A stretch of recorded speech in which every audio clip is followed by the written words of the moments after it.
YardMax Rear Tine Tiller. It's got a CR 950 208 cc. It's 9.5 horsepower, and it looks like the model is YT4565 for the model number. To get to the bad stuff, the oil, somebody told me it's for the tines, is way back here underneath the motor. And then here in front of the big bumper is also another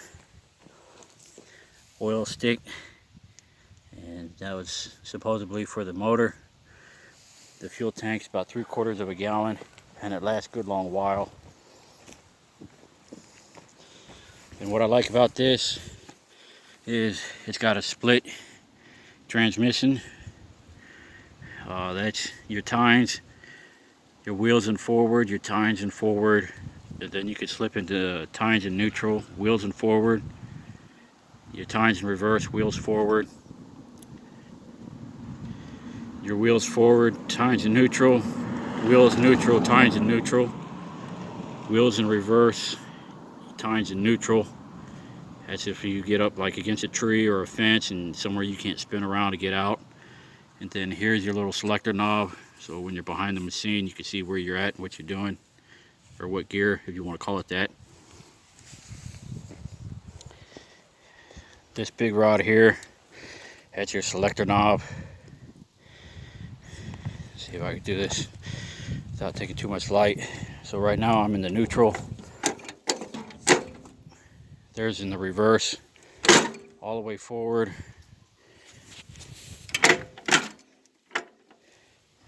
And here is, I got tires forward, tines in reverse.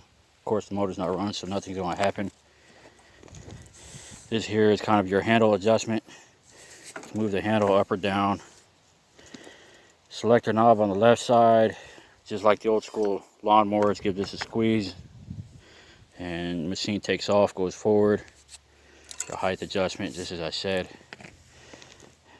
Then to get down here, there's not a lot in the manuals on what these two sticks are. If you look underneath,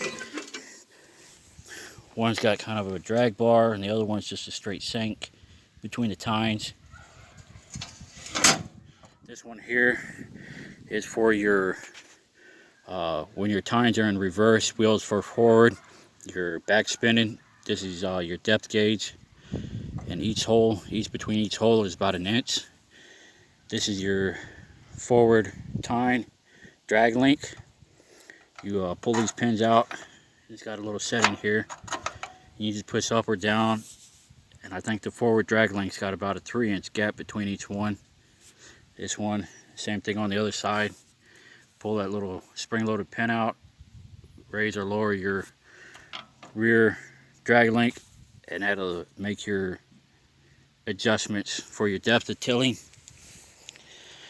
So to check out the durability, and this is a heavy-duty machine, and so far I'd say it's worth it. This is hard-packed clay and tiff mixed with rocks that I'm working on here, and then to the side you can see it's just turned over. These rocks are massive. Some of them got stuck in the tines. Oddly, it seemed the smaller ones got stuck and the big ones did not. I guess because they're too big to get in the tines. But some of these are, let's see, here's one here. It's the size of a grapefruit. There's one that's what I call a red, those red bricks you get at a hardware store, Lowe's, Home Depot, wherever. It's like 6 or 8 inches long, 3.5 wide and 3.5 deep. That spit that out.